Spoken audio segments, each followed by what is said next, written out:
प्रभु यीशु मसीह में स्नेही बंधु, हमारे पिता ईश्वर और प्रभु यीशु मसीह आप लोगों को अनुग्रह तथा शांति प्रदान करे।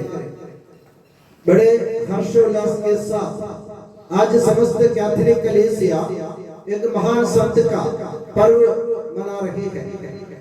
वो महान संत जिसने दुनिया में उथल पुथल लाने में समर्थ रहे, ऐसे एक महान संत जो दुनिया की दृष्टि में नगण्य थे, जिसका नाम है संत जॉन मरिया वियानी। मानवीय मूल्यों के आधार पर देखा जाए तो संत जॉन मरिया वियानी एक साधारण से भी साधारण इंसान था। उसमें कोई खूबी नहीं थी, देखने में सुंदर नहीं था, पढ़ाई में बहुत कमजोर था। यहाँ तक उनके गुरुजन उनको मूर्ख और गद्दा कहते थे। ऐसा एक व्यक्ति आर्स नामक एक गांव में इतना बड़ा उथल पुथल लाया कि दुनिया उसकी कल्पना भी कभी नहीं कर सकी। मेरे प्यारे बंधुओं, आर्स फ्रांस राष्ट्र के फ्रांस देश के एक गांव है आर्स।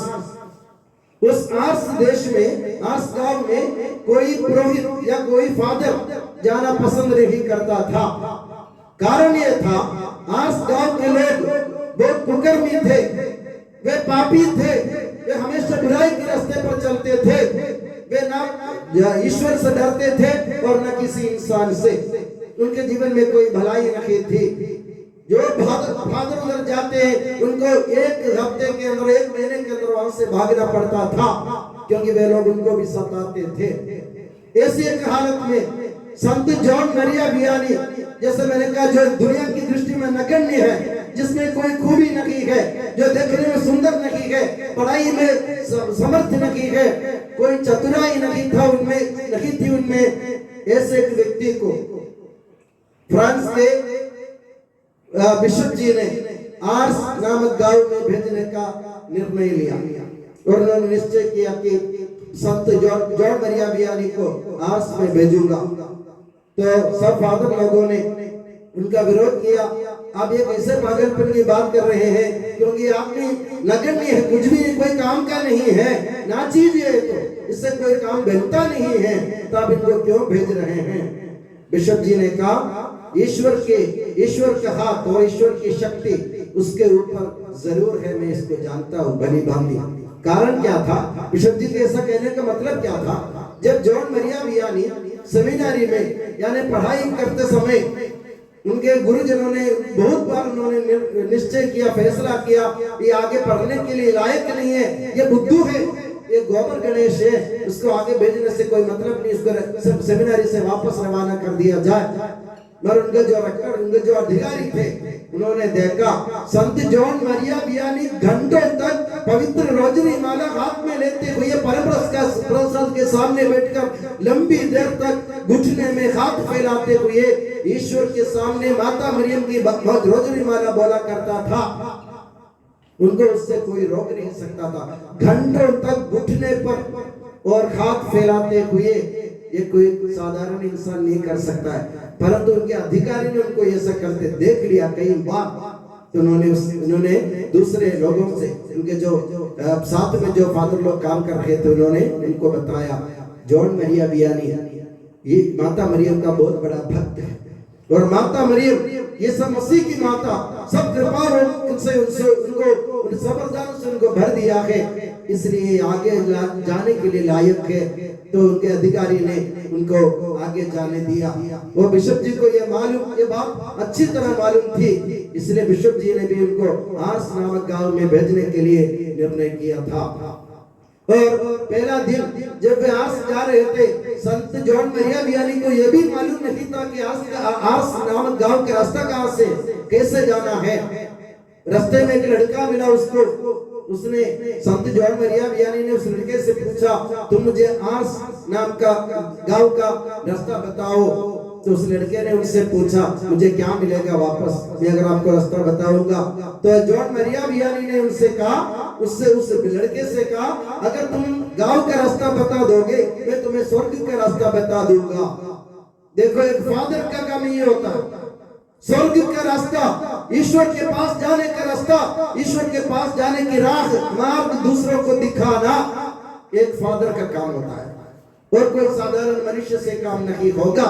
संत जॉन मरिया वियानी ने उस लड़के से कहा मैं तुम्हें स्वर्ग का रास्ता दिखाऊंगा, और वे गए आर्स नामक गांव में जहाँ कुकर्मी लोग रहते हैं, कुख्यात लोग रहते हैं, जो बदमाश है, गुंडागर्दी करते हैं, भलाई उनमें जरा भी नहीं है। वे उधर गए, पहले दिन ही उन लोगों ने इनका तिरस्कार किया, उनका अपमान किया, फिर भी संत जॉन मरिया वियानी हिम्मत नहीं हारी। उनके आदत के अनुसार अपने हाथ में रोजरी माला लेते हुए पवित्र परमप्रसाद के सामने घंटों तक उठने में उन्होंने विनती की उन लोगों के मन परिवर्तन के लिए। और जो भी आते थे उनसे बात करने, मुस्कुराते हुए, चाहे वह गाली बके, चाहे वह गुस्सा करे, चाहे इनका अपमान करे, तो भी उनके सामने मुस्कुराते हुए चेहरे से उन्होंने उनकी सारी बातें सुन ली।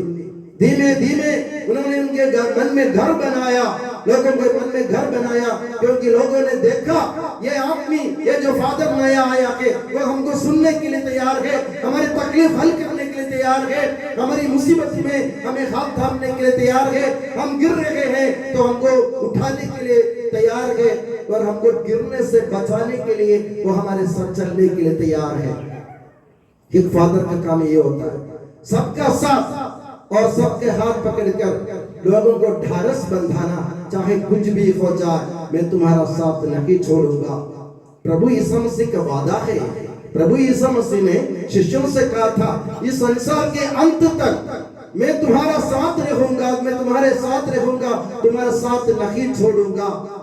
जब हम पुरोहित के रूप में हमारा अभिषेक किया जाता है, जब हम पुरोहित या फादर बनाए जाते हैं हम लोगों को, तो हमको भी ये बताया जाता है आखिरी क्षण तक जो भी तुम्हारे साथ तुम्हारे सामने आता है उनका हाथ पकड़ना सीखो, उनके साथ चलना सीखो, और उनकी बातें मत ठुकराओ, क्योंकि वे लोग दुखी होंगे, उनके मन में बहुत सारी परेशानियां होंगी, उनके मन में बहुत सारी तकलीफें होंगी, उनके जीवन में बहुत सारे पाप होंगे, वे गुमराह होंगे, वे भटके हुए लोग होंगे, तो भी प्यार से उनको समझो, उनके बातें सुनो और उनको ढारस बंधाओ कि ईश्वर सब कुछ माफ करने के लिए तैयार बैठे हैं। संत जॉन मरिया वियानी ने सुबह सुबह उठकर उन्होंने घंटों तक बहुत सवेरे उठकर घंटों तक पवित्र प्रसाद के सामने विनती की, किसके लिए? आर्स नाम के गांव के लोगों के लिए, उनके मन परिवर्तन के लिए।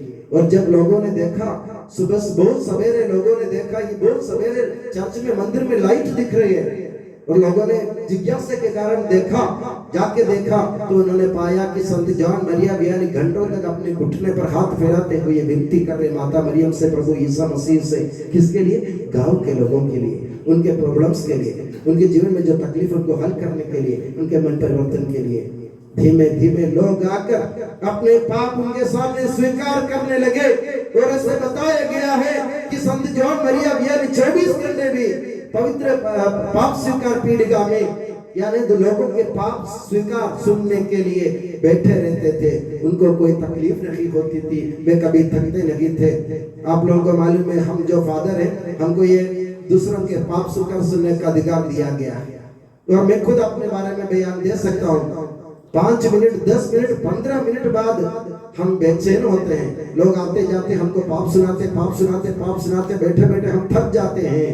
हमारा मन होता है कि मैं उठ के जाऊं यहाँ से, मगर संत जॉन मरिया वियानी ने कभी नहीं सोचा। उन्होंने क्या सोचा? लोग अपने मन की वेदनाएं, अपने मन के दुख मुझे सुना रहे, मुझे बता रहे। उन्होंने पाप किया, वो मेरे सामने स्वीकार कर रहे हैं। वे गुमराह हुए, वे वापस आने के लिए तैयार है, वे पदभ्रष्ट हो गए थे, वे प्रभु की ओर मुड़ने के लिए तैयार है। तो इनकी बात सुनकर उनको सुकून देना मेरा काम है। चाहे मुझे कितना भी परेशानियां क्यों नहीं उठानी पड़े, चाहे मुझे कितनी भी तकलीफ क्यों ना देखना पड़े, चाहे मैं खाऊं, चाहे मैं नहीं खाऊं, चाहे मैं नहीं पीऊं, तो भी मैं उठ के नहीं जाऊंगा। इनकी बात तो सुन, घंटों तक उन लोगों की बात सुनते आखिर में हुआ क्या? आखिर के हर एक इंसान का मन ईश्वर की तरफ मुड़ गया। सब लोग ईश्वर की राह पर वापस आ गए, और संत जॉन मरिया वियानी ने उस लड़के से जो वादा किया था स्वर्ग का रास्ता दिखाने का वादा उन्होंने पूरा किया। कैसे पूरा किया? अपनी विनम्रता के कारण। तो हमारे जीवन में जब तक विनम्रता नहीं होगी ना, हम लोग ईश्वर के लायक नहीं होंगे। अगर हम उद्दंड होते हैं, हम घमंडी होते हैं, हम मगरूर हैं, हम दूसरों को ठुकरा देंगे, उनकी बात ठुकरा देंगे, उनको सुनने के लिए, उनकी बात समझने के लिए, उनको समय देने के लिए हम तैयार नहीं होंगे। क्योंकि मैं सोचता हूँ ये कौन है जो मेरे सामने खड़े, इनकी क्या वजूद है, इनकी क्या हैसियत है। अगर मैं ऐसा सोचता हूँ, ये मेरी मगरूरी है, मेरा अहंकार है। अहंकार इंसान को मारता है, मगर विनम्रता इंसान को ऊपर उठाता है। और विनम्रता के कारण संत जॉन मरिया वियानी लोगों को ईश्वर के राज्य का या स्वर्ग राज्य का रास्ता बताने में अपने जीवन में सफल हुए थे। मेरे प्यारे बंधुओं, उनकी विनम्रता एक बात है, दूसरी बात उनकी जबरदस्ती ईश्वर के प्रति उनकी भक्ति, उनकी निष्ठा। चाहे कुछ भी हो जाए, लोग अपमान करें, गाली बके, मारे पीटे, जान से भी मार दे, मैं अपने ईश्वर की ओर से कभी नहीं, मैं मेरा मन ईश्वर के प्रति कभी नहीं हिलेगा, कभी नहीं डूबेगा। ईश्वर के प्रति अपने अनन्य भक्ति के कारण संत जॉन मरिया वियानी ने दूसरों के मन में, दूसरों के दिल में घर बनाया। मेरे प्यारे बंधुओं, ये दोनों बात ईसाई होने के नाते, प्रभु यीशु मसीह को मानने के नाते हमें भी चाहिए। दो गुण, एक विनम्रता है, इसका उदाहरण प्रभु यीशु मसीह, जो प्रभु स्वयं यीशु मसीह स्वयं ईश्वर के पुत्र होते हुए भी हमारे जैसे मानव बनकर इस दुनिया में आए थे, और साधारण सा मानव बनकर हमारे लिए अपनी जान की कुर्बानी दी थी, विनम्रता के कारण। दूसरा गुण है ईश्वर के प्रति अनन्य भक्ति। चाहे कुछ भी हो जाए, मेरा मन कभी नहीं हिलेगा, कभी नहीं डुलेगा, क्योंकि मेरा ईश्वर मुझे चाहता है और मैं ईश्वर को भी चाहता हूँ। ये दो गुण अगर आप अपने जीवन में अपनाएंगे तो मेरे प्यारे बंधुओं, आप दुनिया में उथल पुथल ला सकते हैं। आने वाले, मिलने वाले, उनका मन एक ना एक दिन बदल जाएगा, क्योंकि काम करने वाले आप नहीं है, ईश्वर का आत्मा है, पवित्र आत्मा। तो पवित्र आत्मा की शक्ति से अगर हम काम करेंगे तो सब लोग ईश्वर की तरफ मुड़ जाएंगे, चाहे हमें कुछ समय के लिए तकलीफ क्यों ना झेलना पड़े। तो मेरे प्यारे बंधुओं, मैं आपसे ये कहना चाहूंगा, विनम्र बनना सीखो। सबसे पहले नम्रता अपनाओ। ये सोचो कि मैं ना चीज हूँ, मैं कुछ भी नहीं हूँ इस दुनिया में। दूसरी बात, मेरा ईश्वर, मैं उनको चाहता हूँ और ईश्वर मुझे चाहता है। ये विचार जब तक अपने मन में नहीं आएगा, हम अपने जीवन में सफलता हासिल नहीं कर पाएंगे।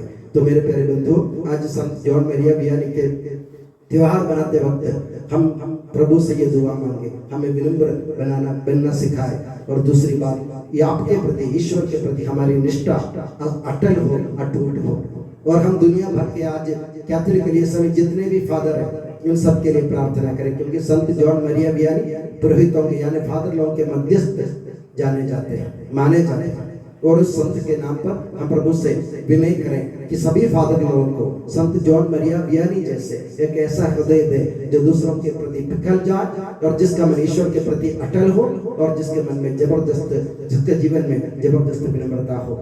मैं आप सभी को इस पुण्य दिवस की मंगल कामनाएं दिल की गहराई से अदा करता हूँ, और ये दुआ करता हूँ कि प्रभु यीशु मसीह, माता मरियम और संत जॉन मरिया वियानी हमें अपनी नियामत की छत्र छाया में हमेशा सुखी और सुरक्षित रखे।